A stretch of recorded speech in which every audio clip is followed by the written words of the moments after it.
move to Mo, who has the single worst pick of the week in his top 5. Hello, world, and welcome back to Gridiron Gamble, the only podcast that puts its money where its mouth is. I'm your host, Rich Ron, and I'm joined by the entire collective, The Disciple, Brett Colson, Donnie, DP Peters, and the resident moose himself, Mo Nawara. If you're watching this video on YouTube, please like the video and subscribe to the channel. Listeners, subscribe on your podcatcher of choice and rate and review. 5 stars only, like Jalen Waddle, who will be taking on Brett's beloved The Bills make me wanna this evening, representing the greatest football team. Miami and the Dolphins, the greatest football team. There was great consternation amongst the collective, mainly for me, in this game. Fake number in the contest. They hung a full field goal where it's never touched that in real life, although I'm seeing some momentum, 2.5 shaded towards Miami this evening, and I'm the only person on the Miami Dolphins, but that won't affect our card this week because we never take TNF unless something really wacky happens. These guys tried to. There were multiple cries for taking the Buffalo Bills to circle the wagons this evening, but I don't think you would have ever allowed us to take the Bills tonight. No chance. Absolutely no chance. I had no interest in this game whatsoever. I just picked a side. I kind of want to hear why Mo and Donnie like the Bills so much, actually. Real 1 quick, minute. 30 seconds, Mo, go. I mean, Time's up. the Dolphins didn't play very good in week 1. I mean, I was a little bit low on the Dolphins just because of their line play and stuff coming into the year, but I thought, when they needed that kind of miracle escape against the Jags, and then I think the Bills were good. I mean, I know that they fell behind, but Arizona does have a decent running game. I think Miami, we know what happens when Tua's in must-pass situations against quality opposition. Has that ever gone well? The Bills secondary, quality opposition. Very interesting take there, Mo. Correct. I think there's just going to be wide open spaces tonight for Mike McDaniel to take advantage of. And we know this Dolphins passing system. They're going to get it out quick. So I think their scheme can neutralize a very poor offensive front. Donnie, I'll give you 30 seconds as well. You wanted the Bills on the card. Yeah, I mean, when's the last time Miami has looked decent against a good team? They blow out bad teams, but they struggle, just like they did last week against the Jaguars. They should have lost that game if it wasn't for ETN being an idiot and fumbling that ball. I mean, come on. Costing us a cover. We do go 2-3 on the card last week. Donnie coming to us from Something Poker Go Studio. He found a closet. He's got to do live stream coverage any minute now, but he's coming here to give you guys the takes. We were a perfect 4-0 in Survivor, however, and we'll hope to continue that moving forward as 40% of the contest was wrecked last week by chief amongst them, the Cincinnati Bengals. There's only one split game amongst the collective this week. There's finally some consensus, including the collective pick. The split game, it's a weird one. Colts at Packers. The Packers who will be without Jordan Love, ? I personally think this is just some reindeer games from Matt LaFleur and the Packers front office. This is 2.5 in the contest, however, and I've been seeing 3s all week. Some 2.5s popped today when money came in on Malik Willis, the quarterback of the Green Bay Packers. Brett, you've got the strongest opinion on this game. You wanted to take the Ultra Devil side, but they ultimately bubbled your top 5. Tell us why you like Green Bay in this one. Yeah, look, I don't want to. Malik Willis does not meet the threshold. And you said quarterback? Not convinced he's a quarterback. But the market reacted appropriately. And I would imagine the contest is going to be heavy on the Colts here. So I will happily click the other side with a sharp coach who should be able to find ways to get what he can out of this offense. And when you add in the volatility of Richardson as a road favorite, I can get behind Green Bay as a contest play here. I wanted to put them on the card just because it's fun, but it's, that Malik Willis. I would never bet this game. I think this is a contest play. That's it, because Willis is atrocious. I think that's a really good point. In real American dollars, I just don't know. Well, I think the most obvious side in this game is the under, perhaps even the team total under for the Packers, because they will purposefully not run a modern offense with Malik Willis at quarterback. It will be very constrained. It will be very risk averse. This will be LaFleur trying to minimize the number of possessions in this game and try to survive and somehow get a win. So both of them are in play as this total ticks to 40 and maybe even below. On the other side of the ball, you've got Anthony Richardson, who I've been probably the number one heartthrob on this podcast in favor of, but he just continues to be the new Russell Wilson, the EPA king with a god-awful success rate, which leads into a ton of variance. So you've already got variance built in with a backup quarterback. Now you've got this insane variance-driven quarterback. I just don't know. I don't know how to cap this game. Mo, you also somehow, some way, put an X next to Malik Willis. Yeah, just basically wondering if this could be one of those first game without a quarterback, put everything on the table, and the fact that obviously he does have a good coach behind him, and he is at home. I mean, those are like all the ingredients for like maybe overperforming in that first spot, but do I feel good about it? No. I mean, definitely not. A very lackluster split game segment, but I'll tell you what's not going to be lackluster. The Lone Wolves.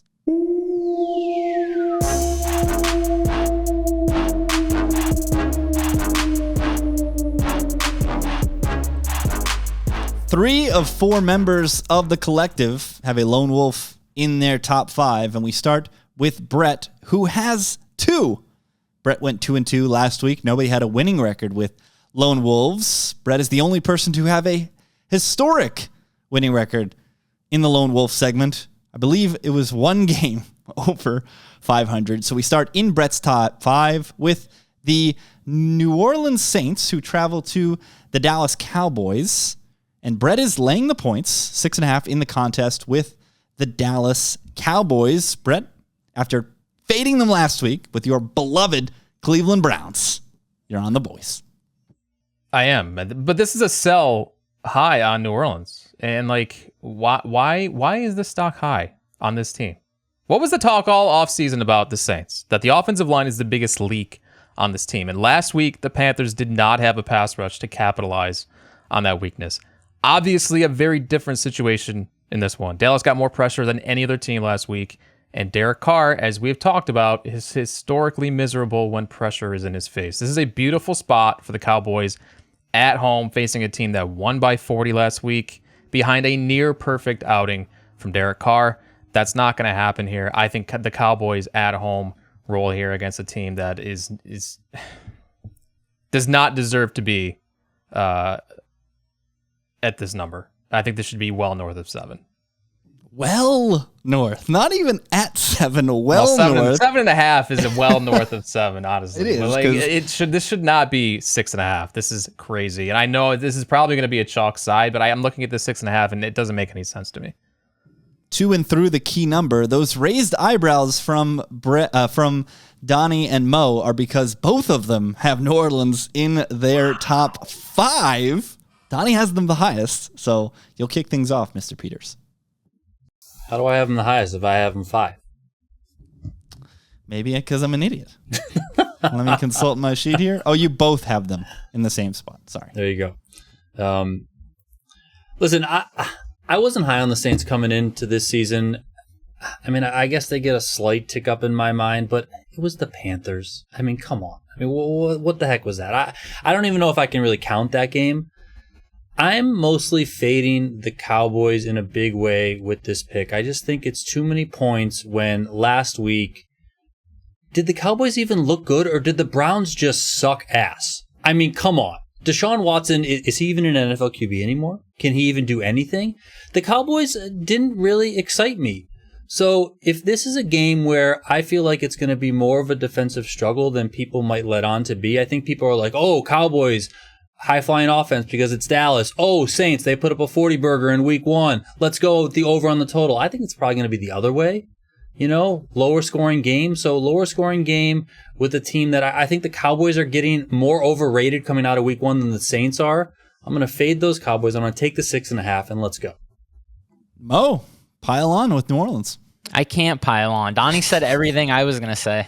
I just think this is going to be a low-scoring game. So I'm not comfortable laying this many points with Dallas. This is not last year's Dallas that could run it up on bad teams, I don't think, especially when you have a really limited group of weapons and then Jake Ferguson goes down. I mean, they are not in a spot where I think they can afford to lose any kind of playmakers. So that's really all I'll add is that Jake Ferguson injury. The only thing that really does give me pause, though, is I haven't checked today's practice report, but I did see, because we had to do this so early now, I'm not always going to know, but Tyrann Mathieu and Marshawn Lattimore were both on the injury list, so we'll see if they end up practicing. But yeah, I just think this is going to be a lower scoring game. Hard to cover 6.5 in a lower scoring game. Badger returned today. Marshawn Lattimore did not practice once again, which is troublesome when you've got something Adebo stepping in as CB1 and CeeDee Lamb is on the other side. I was very low on this, as my dog agrees perhaps with the dog side. I do like the Cowboys outright. We'll get to that later in the Survivor segment. But real quick, before we get out of here, you just talked a lot of crap, Mo, about Luke Schoonmaker, who would step in Jake Ferguson's stead. Luke Schoonmaker, class of 2018, from Hamden, Connecticut, went to Michigan. How many stars, Michigan Mo? product, right? Yeah. That's such a football name. Luke Schoonmaker. Specifically, it's such a tight end name. What do we got, Mo? How many stars? Oh, I didn't hear you. I think 4, right? Michigan. It's got to be 4. 5.63 star. Oh, wow. Rivals, just like Mo, shitting on Luke Schoonmaker. We move down further into Brett's top 5 for a team he absolutely hates. And a coach that he hates even more. It's the Detroit Lions playing host to the Tampa Bay Buccaneers. Brett is happily laying a full touchdown with Detroit against the visiting Buccos. Tell us why.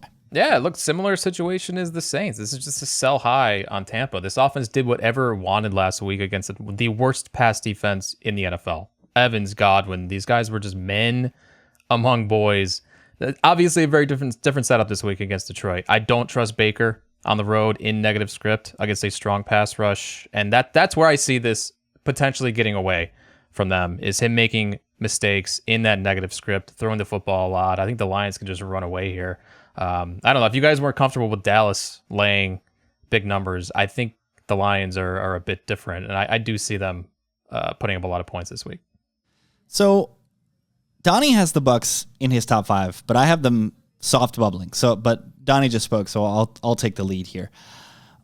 I don't understand the move here. I think 6.5 on the look ahead was fair, and going to the key number of 7 seems a little rich to me. 7.5 now, isn't it? 7.5 in real life, 7 in the contest. I think 7.5 is an automatic bet to me, because the Bucs have the firepower to compete in this game. If the Bucs win this game, I'm not going to be surprised, because they have such a lethal passing attack. And we just saw the Lions on Sunday night.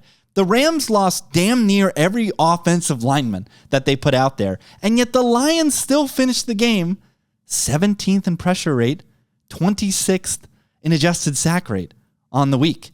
So where are these lethal Lions pass rushers to take advantage of a weak Rams front? And then the Lions secondary.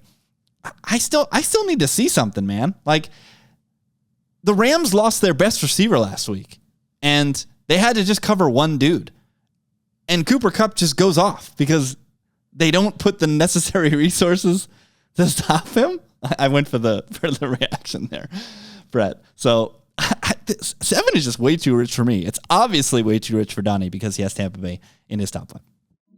Yeah, I mean, my big point is what you mentioned last there, Rich, is that Nakua goes out, just double Cooper Kupp, and they refuse to do it. They were just throwing to him at will. It was unbelievable. Now you got to go against Chris Godwin and Mike Evans. And Jalen McMillan, Baker looks like he's a horrific all right. drop, looks like he's going to be a nice little player. 7 feels insanely rich here. Like it really does. And what, the other what side, if the Bucs are pretty good? And Like, now that just it's all moved, right. now that it's moved to 7.5, with the whole contest taking the Lions last week, what are they going to do if this is showing 7.5 or 11? Yeah, I don't love that. I'll be honest. I don't love that. This will be consensus top 5 once again. You can't quit them, Brett. You absolutely can't quit the Cleveland Browns. You've picked them +3 here, traveling down south to take on the Jacksonville Jaguars. You're just willing the Deshaun Watson comeback. What if this is the week? The week what? That Deshaun Watson gets cut from the NFL? Like, I mean, Jesus, man. Could be. Look, offense matters. Didn't matter for this team last year because they put up historic numbers on defense. I don't know, man. It's really tough to back this team with this offense that lacks any kind of identity. But everybody else is feeling the same way about Deshaun Watson right now too. Like, I still have the Browns rated higher than the Jags. Whether that's right or not, time will tell. But with that You gotta being be the kidding. case, I have to take Cleveland getting 3. Tell me these teams aren't close. Come on. One team is good at passing the football. The other team is not. Last time I checked the calendar, it's the year 2024 of our Lord. And I'll say it till I'm blue in the face. The good defense, bad offense team is a bad football team. I think this should be north of a field goal. If I'm feeling real devilish in Survivor, I'm clicking the Jags this week. If I want to avoid the Ravens chalk, if I'm not in Circa and where people are saving the Cowboys and you want to fade the Cowboys, I think the Jags are a double side. It just might be over for Cleveland. Can we also just say, like, this might be a spot where running backs matter? Like, having Nick Chubb was probably pretty helpful for this team. Jerome Ford is a negative as a running back. Like he's a good receiver, but he's a bad runner of the ball, I think. So that also helped them, I think, as well. I know it looks like veteran rest, but both Myles Garrett and Zadarius Smith popped up as DNPs today. Looks like vet rest. So I would check back in on Friday as we record here on Thursday. I think Njoku matters as well because the receiving core in Cleveland is a bunch of bums, and Njoku gets targeted at a pretty high rate. Once again, I'm burying the. What is that face about? Njoku matters. You're taking shots at my Bama guys, man. Amari, Yeah, Judy, bum.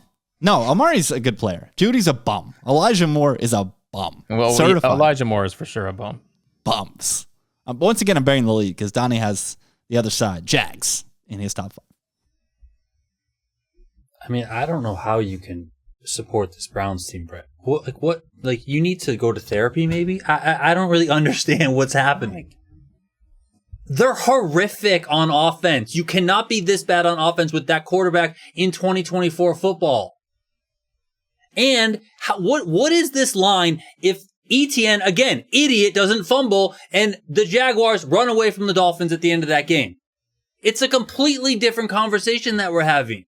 But because some guy dropped a football and then the best wide receiver in the league caught an 80-yard bomb on the next play, we're having this conversation like this matters. Hang on. What the two things that you just said, both of those things are predictive, though. ETN is definitely the predictive. softest player in the NFL, and Tyreek Hill catches bombs. So, like, those things are predictive, but like, I get it. I get it. I mean, he doesn't drop that ball, and yeah, we are looking at a different number here, but this is contest play for me. I don't think anybody's clicking Browns because they're seeing the exact same things that you guys are talking about. Let's go to Burrowhead, where the Cincinnati Bengals are getting 5.5 points as they travel to Kansas City to take on the GOAT, Canton Patrick Lavon Mahomes II. And Brett is taking the man who can't even pick up a water bottle, Joe Burrow. This is a case of this line is kind of sitting in Nowheresville and doesn't make any sense to me. So I don't know what to make of this. It's just a very strange spot last week for the Bengals. Burrow coming back from the injury, Higgins out, all the off-field distractions with Chase. you have to imagine that this team will be up for this one against their biggest rival over the past 3-4 years. But as Mo wrote in his Best Bets article this week, you have to think the Chiefs will also be up for this game off extra rest. This is a weird game. I didn't know what to do with it. I just thought clicking Bengals, I don't think anybody's going to do that at this number. I feel like people are going to be on Chiefs here. So naturally, I was going to go to Mo first, but Mo is also the highest on Kansas City. I just have one question. This game seems like a litmus test to me, Mo, because even though it's not really truly a revenge tour because they're the damn Super Bowl champions, is this the tour de force, dropping bombs every week, screw the league, 2024 tour for the Chiefs? Is that what's going on right here? I mean, I could see it for sure. I like this Chiefs team, man. I mean, they're loaded on offense again. Like, if that's the case, this needs to be a touchdown. I think if the Chiefs, too. If the Chiefs are going to act like Super Bowl champions every single week, this line needs to be 7. I think it should be as well. The Bengals might just not be good, guys. Like, when you get ran on by the Patriots, what are the Chiefs going to do? Like, how can you stop Patrick Mahomes if you can't just force the Chiefs into obvious dropbacks and then beat these tackles? Like, that's literally the only way you can beat the Chiefs. And then if they can be balanced on offense and Patrick Mahomes has like the advantage of surprise at all on his side, where like, I don't know, man. People are going to be open. This Bengals defense might just stink. They got blown up front, and then you have Patrick Mahomes in the passing game. I don't know how the Bengals are getting a stop. And when your quarterback is dumping off and taking sacks every play and looks like he can't throw the ball downfield, I don't know how you play from behind. I don't know how you play from behind in that scenario. I think the Chiefs might just roll here. I tend to agree, but there's also a part of me that saw a season and a half's worth of sleepy Chiefs. They might still, in their minds, at least Mahomes and Kelsey, they might be in Flushing, Queens, enjoying mixed drinks, watching the tennis. That's my only concern here. But, I mean, it is the Bengals. It is a team that talks a lot. You got Jamar Chase today saying that they're the team to beat in the conference. Aren't the Chiefs going to come out and just play hard here? They want to kick the Bengals while they're down, don't they? I would hope so. And if that's the case, I think this should be closer to a touchdown. I also just want to say, like, aren't the Bengals going to be the fish side in the contest? I feel like they are. Like, people hate laying big numbers. People hate laying anything more than 3. And then I just feel like this might be a fake sharp side this week. I think the Bengals are going to be more popular than the Chiefs. Bet. Yeah. Pizza. Go ahead. Ooh. I don't think so. Not after the way they looked last week. But yeah, we'll book a pizza on that.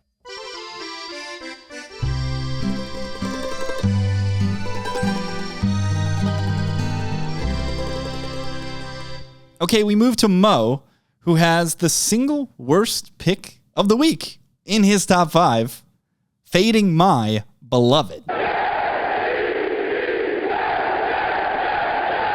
Mo is taking 4 points with the Tennessee Titans at home against Gang Green.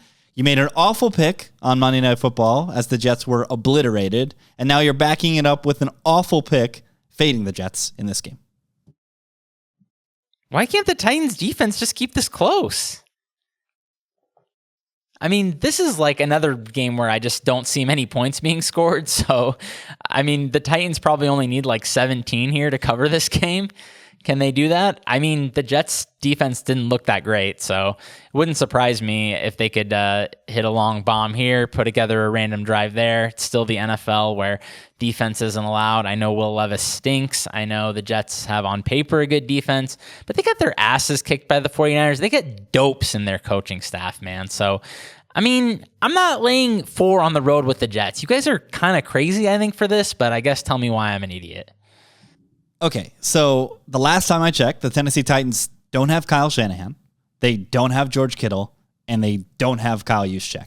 So they are not going to have the same success in the running game that the Niners had. The Jets were absolutely stubborn mules on Monday Night Football. They walked out. They rolled the ball out. They said, we're going to run our scheme. We're going to run light fronts.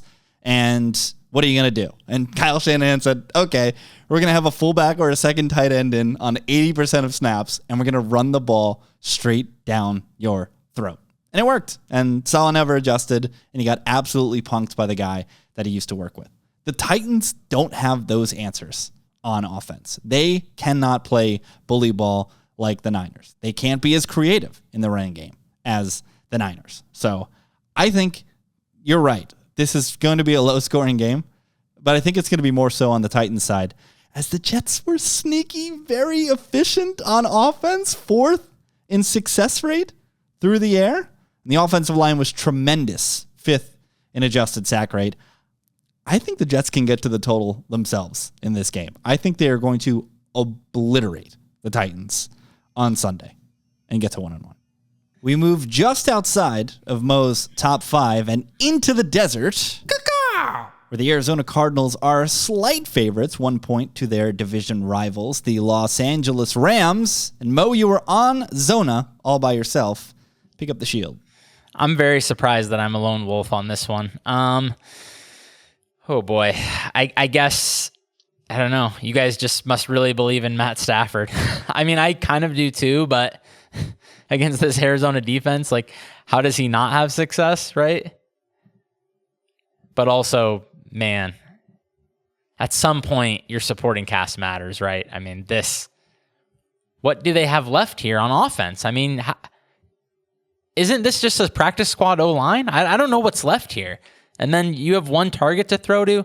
I don't know, man. I don't know if I can pull the trigger and actually like lay points against Matthew Stafford with the Arizona Cardinals, but I certainly don't want to bet on the Rams when I think they have one starter left on the offensive line, guys. That's pretty bad.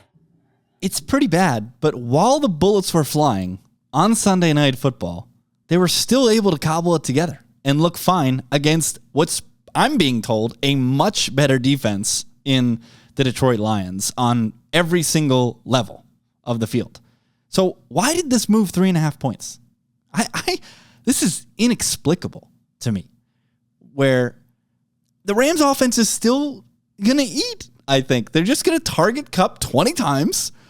Nobody's going to triple team him, so he's going to get to 10 for 150. They'll sprinkle a couple to your guy, Demarcus Robinson, former Chief legend, this giant tight end, Colby Parkinson. Some Tyler Johnson, didn't you love Tyler Johnson, Mo? Some Tyler Johnson will get involved. Like, the Rams are just going to be able to do it on offense. And then for the Cardinals, what was that? Is Marvin Harrison ready for prime time? I was told for multiple years this guy was going to be the best receiver we've ever seen. He was awful on Sunday. He was terrible by any metric. Next gen stats, speed, PFF grade. You can't find me one thing that told you that Marvin Harrison was good at football on Sunday. So I don't understand this move whatsoever. I've always been a Stafford guy. So I love Los Angeles in this spot. Brett, you're doing a lot of nodding over there. Well, you guys talked about the passing game. I don't see why the Rams can't just cram this with Kyron 25 plus times here. Like, this is a bottom 3 Cardinals defense. And what the Bills did last week was just run it. They were down 2 touchdowns and they just kept running it because they knew it would work and they could get back into the game that way. I don't think the injuries to the Rams show up against this squad quite like they would against other teams in this league. I think they can still move the football. I think they're the better football team, and so I will happily take them as a dog here. I don't really understand this number. We go below the fold for Mo's last lone wolf, where Mo is taking the 6.5 points with the Chicago Bears as they travel to Houston to take on the Texans on Sunday Night Football. Isn't Caleb going to play much better here? I mean, isn't he just going to play way, way better than he played? I don't know, man. I think that I think that the Texans played a really strong game against the Colts. Like, they moved the ball very consistently through the air. But I am also just like, the Bears can't be any worse. And I feel like they're going to play better. So I am interested in buying low. I mean, wasn't this line 3.5 on the look ahead? This is such a big move, you guys. It was even bigger earlier in the week. This moved up to a full touchdown when there was finally market support for those Chicago Bears. But short of the touchdown, we've got Brett in support of Houston. He's back on the bandwagon. Top 5 for Brett. This is such a weird week because I'm on all of these big favorites, teams that I don't normally like. I was like off the Lions, off the Texans coming into the year, and here we are in week 2. I'm on these teams as home favorites. But like, I don't know. The Bears were horrifyingly bad on offense last week. Still came away with a win. Had they lost, which the numbers say they should have, this would easily clear 7. I don't like 6.5 doesn't. It doesn't add up to me. Second time, Brett thinks the key number of 7 is nothing to Brett. He's like, these numbers, they should just soar through a 7. Well, yeah, and Caleb, until we see it, and I can't get there, especially against D'Amico in Houston. Like, he should have a field day on Sunday, especially with Caleb without possibly a Dunze. Keenan Allen's all banged up already. Like, I like the Texans at this number. I like them a lot in Survivor too, which we'll get into later. But yeah, I really like Houston at this number. Keenan Allen and Rome Odunze have both missed practice on both Wednesday and Thursday. So definitely something to monitor. We're trending towards Velus Jones Jr. playing WR2 for Chicago on Sunday. All right, I have one lone wolf. It is a double sounder game. It's a double cacaw game. And I'm going to bury the lead because it is my top pick, which I will be pivoting off of because I hashtag trust the collective. I will not be putting the Atlanta Falcons on the card, but I think this is an absolute dream spot, and I think the Falcons can win this game. The Eagles are not good, guys. I don't know what you guys watched down in Sao Paulo, but I watched a team that was outgained on a down-to-down basis by 1.6 yards per play. Absolutely thwacked by the Packers and was able to escape that game with a victory due to a ton of wonkiness and a slippery-ass field that Saquon Barkley was able to wreck the Packers on a couple of plays. The quarterback is bad. The front is not the same. Without Jason Kelce, 26th in adjusted line yards. And Atlanta got smacked by an extremely good defense in the Pittsburgh Steelers. There will not be the same amount of resistance up front by the Eagles. There sure as hell won't be the same amount of coverage. There's nowhere near as good as Joey Porter Jr. in this Eagles secondary. I think the Falcons are going to be able to absolutely eat on offense in this game, and I think they can win it outright. Obviously, you guys do not disagree. Nobody had the Eagles in their top 5, but Brett, Philadelphia soft bubbled your top 5, so tell me why I'm incorrect. Would have been in my top 5, but I'm worried about the ownership in this one on the Eagles because everybody's seeing the same thing. That Kirk Cousins video is circling around social media today. The guy has no mobility. He can't move. He couldn't move on Sunday. I don't think Pittsburgh's defense is as good as it looked because Cousins has no mobility. Like, I would love to back Atlanta in this spot after that disaster last week, but I'm legitimately concerned about Kirk. I almost think they should just go with Penix until Kirk is ready to go because he does not look like. I mean, it's just a drastic difference between what he was last year when he was great to what we've seen so far this season. I'm worried about the Falcons. Mo, you also are high. Or excuse me. No, you are not high. I'm all over the place here. But Mo, you've had an opinion on the Falcons this offseason, so I'm going to go to you on this one. Yeah, so did you. I'm surprised you're the one talking because up the the Eagles Falcons stink. here. I'm over it. This Eagles team is not good. We had speaking of pizza bets, we booked one in I think it was the Discord.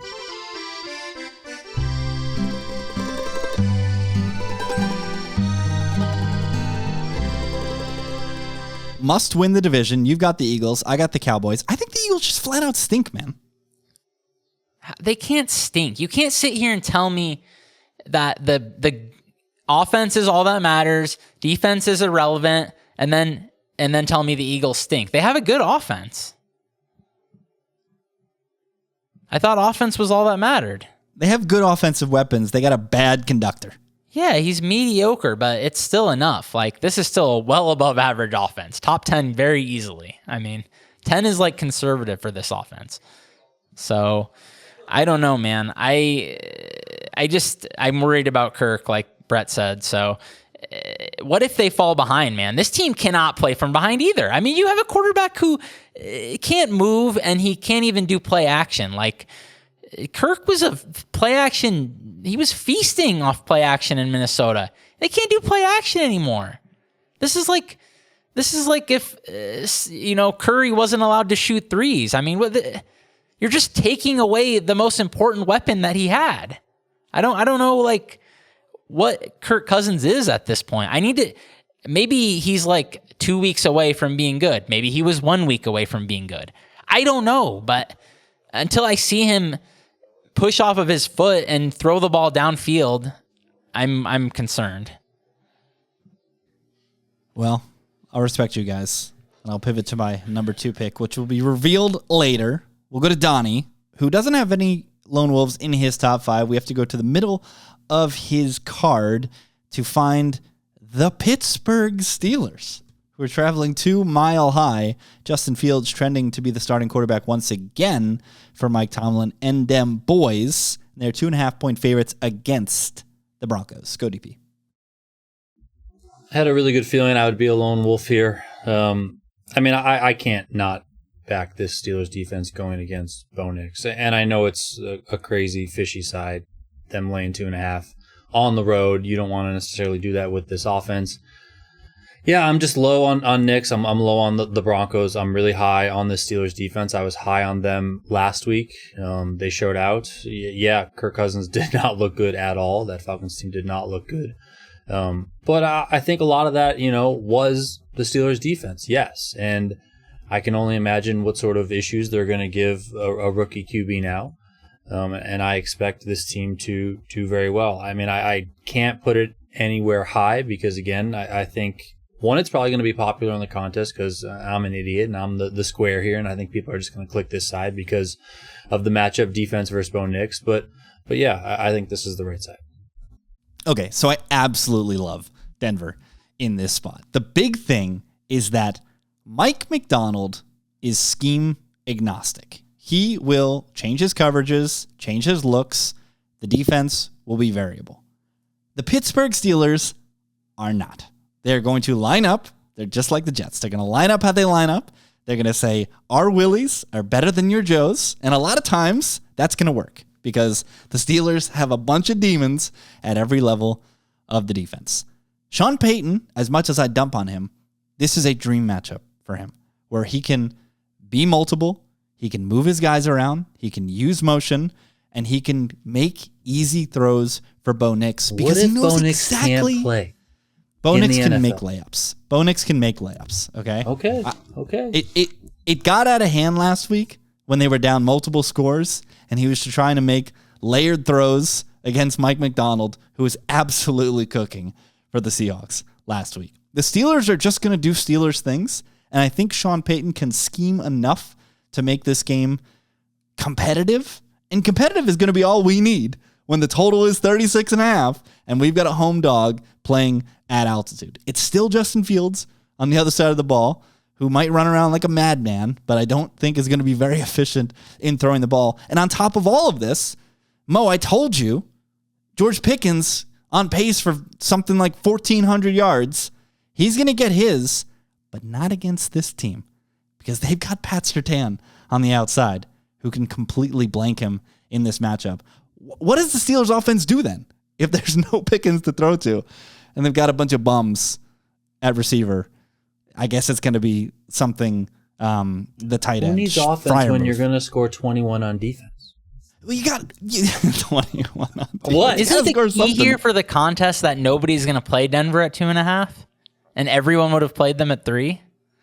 Yeah, that's the other point, Mo. You have them top 5 as well. I think that's a great point. Did I not put them top 5? I screwed up then. Oh yeah, I have them top 5. You did, I did screw up then. I'm the worst. Everybody's got them in their top 5. You want to speak, obviously, Brett. You got something to say. Well, yeah, I agree with Donnie. I think this is going to be an extremely popular side, the Steelers, this week. So I am taking Denver. The hope being that they can find some success in the run game, too. And then force Justin Fields into making some of the boneheaded plays on the road that lost him his job in Chicago. This is similar to the Colts spot for me. Like these high variance quarterbacks as road favorites, that makes me queasy. So I'm happy to click the other side with the home team. Mo, anything to say, or can we move on? Moving on to Donnie's former heartthrob. He's back. He saw them knock everybody out of Survivor. Nobody believes in us. This was the week. Donnie's been grinding WEEI 24/7 this week because the New England Patriots are tied for first place in the AFC East. We're getting the band back together, DP. I mean, after what you saw from that Seattle O-line, how can you have any confidence in them? The problem is Matt Judon now lives in Atlanta, and the Patriots are 28th in pressure rate. Did he actually it's week 2, so he would have showed up. But week 7, 8, 9, Matt Judon was non-existent every single season because that's what Matt Judon does. We've got Greg Bedard on the show. I love it. We got all the takes. What? I mean, what? That line was horrific last week. It was so bad. I like the Seahawks this season. I really do. I want to love them even more. But they gotta show me that they can do something with that line. I mean, it can't be that. I'm sorry. It can't. I need to give Seattle their due respect. The Hawks soft bubbled your top 5, Mo. So talk about Seattle. I thought, honestly, they recovered and played a pretty solid game after they just puked on themselves for half of it against Denver. I think the Seahawks are probably a pretty good team. I mean, I know they looked horrible for a while, but they recovered to play a somewhat decent game. So I actually think the Seahawks are going to be solid. Their running game looked pretty ferocious, actually. Kenneth Walker was ripping off huge gains, and this is just a Patriots team that I'm way down on, man. I know they ambushed the Bengals, but this team is so bad, man. I think the Seahawks should be laying the hook here. I really do. So that's just enough for me to get there on this one. 3.5 in the contest, 3.5 in real life. Kenny Walker has missed the 2 practices this week, unfortunately, with an oblique injury, but Brett knows, as a best ball bro, I'm a Sharbs lover, Zach Charbonnet. That kid's got some juice to him. The big issue here, I absolutely wanted to love Seattle in this spot. I wanted to will them into my top 5. If there was ever a spot where having an elite interior defensive line mattered, it's going to be against the Patriots, who can't do anything but cram the football. They were living off of plowing forward with Ramondre Stevenson last week, and that's just not going to work against the Seahawks defensive front. The Patriots needed everything possible to go well last week to escape with a victory against a team who we think should be touchdown dogs this week in Cincinnati. I think this could go downhill real fast. And I mean, the more I talk about it, the more I want to convince myself to be playing Seattle in some other pick 5 contests that I'm doing this week. DP's final lone wolf. The final lone wolf of the segment is the team that absolutely plastered my beloved Jets on Monday night. It's the San Francisco 49ers. They travel to they travel to Minnesota as 5-point favorites. And you've got Shanahan and them boys, DP. Yeah, my 1-pointer, I have no idea what to do here, and I just clicked that. Nobody's got a real opinion on this game. Mo, you are the highest, with the Vikings being square dab in the middle of your 15. So give us a little bit of an opinion, and we'll get out of the Lone Wolf segment. Just Brian Flores. I think he can keep this reasonable against a quarterback that I think we all think is just pretty decent. And then maybe the Vikings offense is solid. It might be. I mean, the savior. They might just have enough on offense. I think the Vikings are probably going to go over their win total. I was extremely happy when the Bills fell to me at 10 in wins pool. I was floored when I got the Vikings in the 20s because, yeah, I just believe in KOC. He's not going to be an idiot like Saleh and just do whatever and let Kyle Shanahan take advantage of whatever his scheme and process is going to be. He's going to put his players in the best position to win. And the difference defensively between the Jets and the Vikings, well, I think the Jets have a better overall defense, is the Vikings got speed at linebacker, man. This Ivan Pace is very impressive, second-year kid. And our guy, Mo, Blake Cashman. Like, Blake Cashman is going to move and make some tackles. So the run fits from the Vikings should be a lot better than what we saw from the Jets last week, which will ultimately slow down this Niners attack if the rushing game can't get going. All right. Whew. Lone Wolves. Brett had the Saints. No. I didn't color coordinate. I was rushing to do my Google Doc. So now, all right, I'm going to go to this one. All right, now I got it. Okay. I'm leaving this part in, by the way. There's so many edits that nobody's going to see, but people are going to see. People are going to see this one. Brett's got the Cowboys, Lions, Browns, and Bengals. DP has the Steelers, Patriots, and Niners. Mo has the Titans, Cardinals, and Bears. I've got the Falcons. Hope you all remember that. All right. Strap in. It's time for the card. 9, 8, 7, 6, 5, 4, 3, 2, 1, fire. Okay, going 3-1-1 last week. Ya boy has the number one pick. And like I said, it was initially a lone wolf, but I'm going to hashtag trust the collective and go to my number 2 pick, which is also in Brett's top 5. Which is also in Mo's top 5, which means the bad quarterback train keeps rolling, baby, because we've got Bo Nix and the Denver Broncos on the card.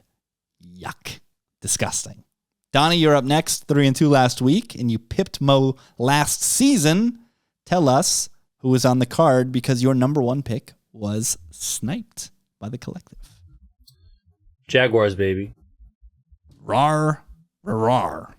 As I reach for my sounder. Brett's eyebrows are raised. His beloved Cleveland Browns. This is the week. It might be if they put Jameson, but I don't think that's happening. Yes! Why is Jameis not on the pitch? Jameis week? All right, Mo, you're up next. 3-2 last week. A body blow for yourself. I guess it's the year.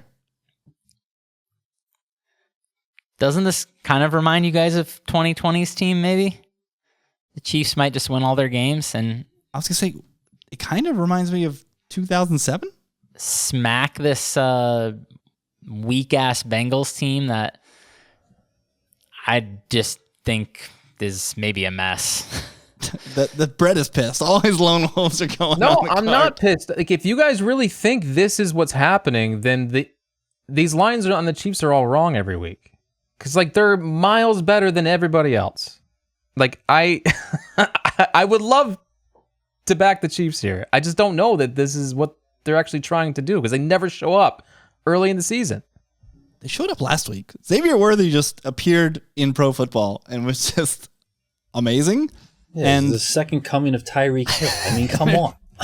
And there's an outside chance we get Hollywood this week. Maybe that would be nice for our Chiefs laying the wood. All right, Brett, 1-4 last week, but your winner got on the card.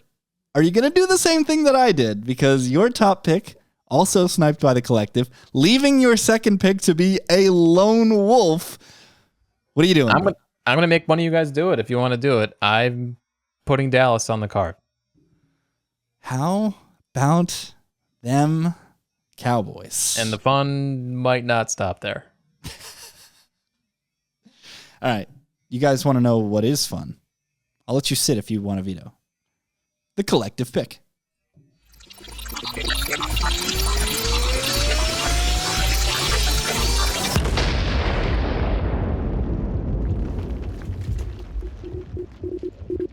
The collective chooses the Carolina Panthers.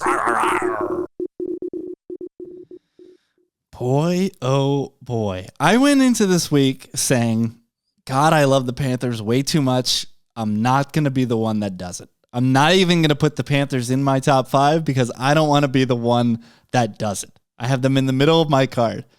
I was going to say, these guys are going to think I'm crazy. I think this is the bounce back. I think this is an awful spot for a Chargers team that just wants to plunge forward. It's way too many points. These guys are going to think I'm nuts. Well, if I thought I was nuts, Brett's top pick, Donnie's top pick, Mo's second pick, we're all on board the Bryce train. Who wants to go first? Brett, do you even know who we are? How did you not think that this is going to be our top play? Come on. I was worried. I think Panthers money bet line is a fair enough look in this game. The Chargers are just going to plunge, guys. They're going to play 1920s football. They just want to win. They don't care about winning by margin. Okay? Their defense was kind of shredded last week. Like explosive plays by Alexander Madison. they weren't that impressive. And yeah, they just have Mo, if you're going to go on the road, if you're going to make one of the longest road trips in all of football, and you're going to cover by margin at the 1 p.m. hour when your body thinks that it's 10 a.m., you got to be able to throw the ball. I would think so. I do want to say there is one major problem with this one besides just Bryce Young being a human being that plays for the Panthers. And that's, I think this is going to be the chalk side, guys. It's already down to 5. Are people going to do it? I don't Are know. people going to do it? I don't think so. Just because some nerds with computers that run regression analysis put a lot of money now that the limits are open doesn't mean that the normal dude in Circa is going to click on the Panthers. Any other team getting that kind of movement? Absolutely.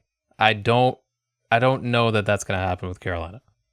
Okay, we've got 2 other consensus picks that I want to touch on real quick that did not make the card. And I want to start with another ugly one as the Las Vegas Raiders travel to Baltimore to take on the Ravens. This made my top 5. And again, I think the dog can win here. The Ravens offensive line was very troubling last week, specifically on the right-hand side. And that's where the strength of the Raiders' defensive line is, which could make for a very long day for this Ravens offense. We've seen this story before, too. We've seen the Ravens just take a crap as massive favorites at home. What's the plan on 3rd and long for Baltimore? What's the plan? Lamar runs back and forth until somebody beats Nick Bolton and then throw a jump ball. Like, I don't think people realize how lucky Baltimore was to be in that game. Like, regular play for play from scrimmage, the Chiefs kicked the Ravens' asses. But a couple miracle plays and a couple Chiefs falling asleep a little bit in the 4th quarter, and all of a sudden the Ravens had a chance. But, dude, they converted multiple miracle, 3rd and long, 4th and long, like... If the Chiefs could stop 3rd and 12, they would have won that game by 25, okay? But that's just like not a sustainable strategy to keep getting 3rd and 12 unless you're playing against Kansas City. So, yeah, I don't know, man. It's a bad spot for the Ravens. I mean, for the Raiders because they're traveling far and the Ravens had extra rest. But there was people open, and if they can just protect their passer, I think they can move the ball on people. But they need Minshew to quit. I think throwing the ball backwards. So one thing that's like unfortunate is Minshew, I think, and Antonio Pierce is like going to be a bad like marriage, because Minshew wants to run around and play like a crazy person, and Antonio Pierce wants to coach like a nit. So that's a major thing that has me worried about the Raiders. I would be willing to bet that we get the most aggressive form of Antonio Pierce this week, and it's going to be he's going to overcorrect so hard. And when you overcorrect this much, what I'm anticipating, and you don't know how to go into that area of life, it's going to be a massive failure. So He's going to try and be Dan Campbell, and he's not Dan Campbell. Okay. I think I'm pretty bullish on him willing to learn as well, because it was so loud this week. Like, we've seen bad decisions in the past, and people, they both sides that, but everybody knew that was an awful punt by the Raiders, and they heard it all week. So I'm bullish on him being able to make a change. The other consensus pick was Giants at Commies, the formerly racial slurs, formerly football team, now Commies. If this was the opener, if this was a full field goal, unfortunately, I think the whole contest would be on it, but I think we all would have had Giants in our top 5. That was absolutely stupid. But as is, it's a fair-ish line, and I think we're all just shading towards a Giants team that has a nice potential to bounce back in them. Looked one of the worst teams last week against a Commanders secondary that absolutely can't cover anybody. Okay, let's get to Survivor. 4-0 last week. Mo, as always, you write one of the most popular columns on the internet for thelines.com. Give us the overview this week, and then give us your selection in Survivor. I mean, the overview is pretty simple. Everyone's going to click on the Ravens and the Chargers, I think. So I absolutely want nothing to do with the Chargers, that's for sure. Even if I think the Ravens shouldn't be maybe as big of a favorite as they are, I understand it. I understand picking them because their schedule is so hard. I think the Texans are in a similar spot where I could see the Texans losing, but I'm also like, where else are you going to pick the Texans? They don't have that many good spots. They also have a very tough schedule. So they're going to be low owned, but man, how many people are going to be on the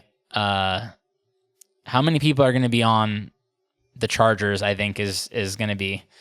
Could the Chargers, according to the solvers, the Chargers have a negative EV this week, guys. Yeah. Well, they in Circa, they could be more popular than the Ravens because the Ravens have a holiday game too. Like I think that's a possibility, which is crazy. Yeah, the holiday makes this week interesting because of both Baltimore and Dallas, which is why I'm kind of leaning towards the Dallas Cowboys, because I'm pretty much set on taking the Chiefs on Thanksgiving while everybody takes the Cowboys against the Giants, and then just winging it on Christmas.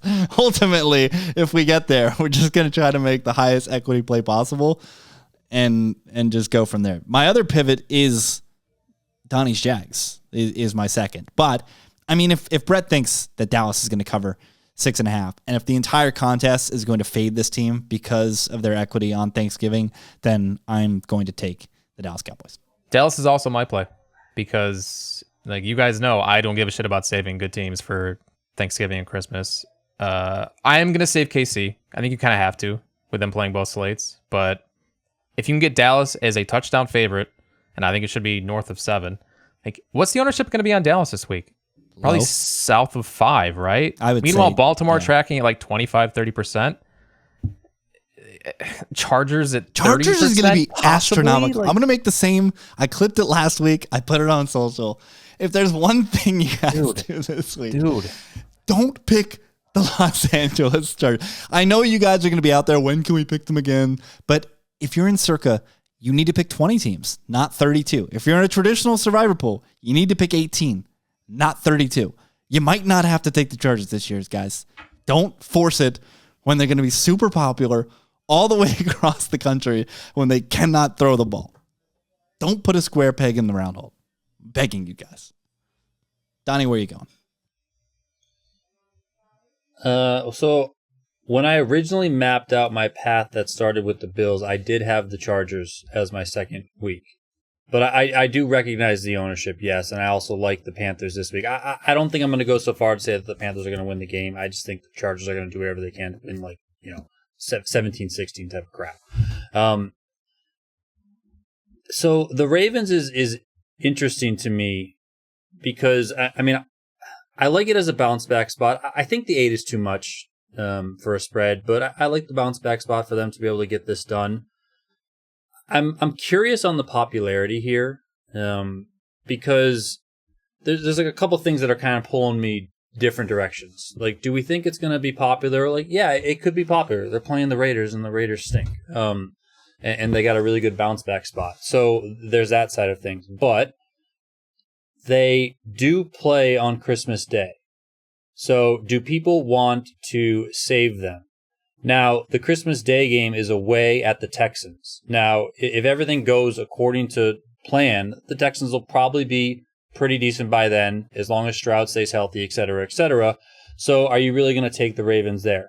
Now, if you look at the schedule, it'll be Baltimore's third game in 11 days. They will have just played the Steelers on December 21st, and then they got to turn around and play on December 25th. So even if you have Baltimore available to you, if something happens to Stroud, et cetera, like, do you even really want to back them? Are you going to feel comfortable? Like there's that side of things. So I'm kind of fine burning them now, and fading the Chargers.